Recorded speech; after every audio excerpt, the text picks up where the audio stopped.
Mr. Speaker, when we talk about 39 people dead, it's as if we are counting heaps of logs of firewood. These are children of people. There's a mother somewhere shedding tears today, Mr. Speaker.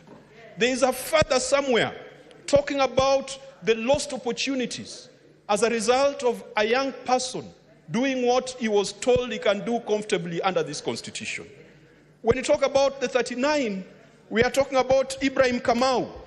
Ibrahim Kamau had just left high school, Mr. Speaker.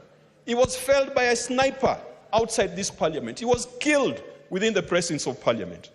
We are talking about David Chege, a computer science graduate from Jomo Kenyatta University, felled by a sniper's bullet outside this parliament. The blood has not died in the grass of parliament. We are talking about Eric Shieni, a university student. We are talking about Evans Kiratu, who was killed by a tear gas when tear gas exploded on him. We are talking about Rex Kanyike, Brian Kasaine. Gen Z are saying, grant us the rights that are due to us in the Constitution. More importantly, Gen Zs are demanding that the economic and social rights that are granted unto them in this Constitution and which belong to them, it's not granted by the state. The duty of the state is to fulfill it. These rights belong to the Gen Zs and to the people of Kenya. Mr. Speaker, you don't need a committee of rocket scientists. You don't need a committee of experts. You don't need people from the United Nations to come and interpret for you this Constitution. The answers to the problems are all here. Gen Zs are saying, let us ensure that Chapter 6 of this Constitution is observed and fulfilled, because we have made leadership, and particularly political office, an opportunity to lord over other people and not to serve them. Mr. Speaker, I believe that if the government sat back and reflected, they would realize that all the answers and all the solutions are here. I want to propose further, Mr. Speaker, as we craft this motion and as a leader of majority brings further amendments. I am particularly disturbed when I see the military walking around the streets of Nairobi. Mr. Speaker, we have seen what has happened in neighboring countries. Let us not tempt our military. Let us keep them in the barracks. Let them do the spectacular job they have always done of defending and protecting this nation from external aggression. When you bring the military to the streets, it is like exposing a child to sugar or a child to honey. It has been seen before, it has happened before. South Sudan, Maine, Mr. Speaker. Sudan was a big economy. It was booming. The agricultural sector, the petroleum and mining sector was booming. Sudan is now in shambles. Ethiopia, Mr. Speaker. Ethiopia was an economy that was competing with Kenya. It was poised to overtake Kenya. Safaricom went into Ethiopia, and Kenyan banks and insurance companies wanted to go into Ethiopia. It was messed up by the military. Our resolution, despite what the High Court has done and what the National Assembly did, let the military take the tanks back to the barracks. That should be a resolution of this House. Number two, Mr. Speaker, I have had some instances of sibling rivalry.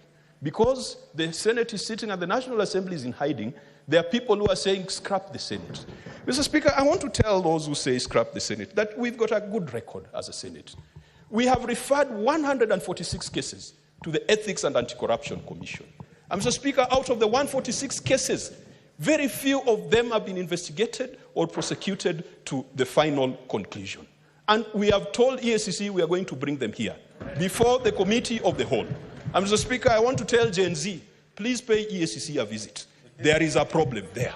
You guys need to go and visit and say hello to the EACC because we have a problem. Mr. Speaker, this House, in terms of accountability, has impeached at least 5 governors. That is 10% of the counties. Can our brothers tell us how many ministers they have impeached? This House has gone to the Supreme Court to seek opinions that has developed jurisprudence in this nation. This House in unison marched to Milimani. And Mr. Speaker, in our march to Milimani, the late Senator Haji, the Senator Gideon Moi, the senators that you could not imagine were the ones who were leading our march to Milimani on the concurrence matter.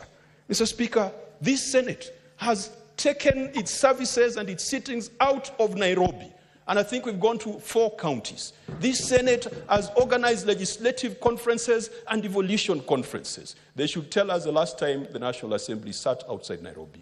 But it does not matter, Mr. Speaker, because in the end, the difference between us and them is like the difference between a cheetah and a leopard. And in my community, we have one name for both. And so it does not matter whether we voted yes or no. We are all collectively in this.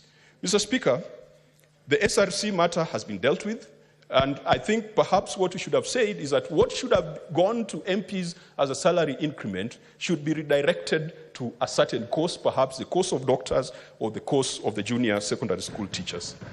I would like in this motion, Mr. Speaker, for the majority leader to include another action, that the Cabinet Secretary to the Treasury, Professor Njuguna, who has the habit of snubbing the Senate every time we invite him, to invoke Article 225 on any county executive that gets an adverse opinion.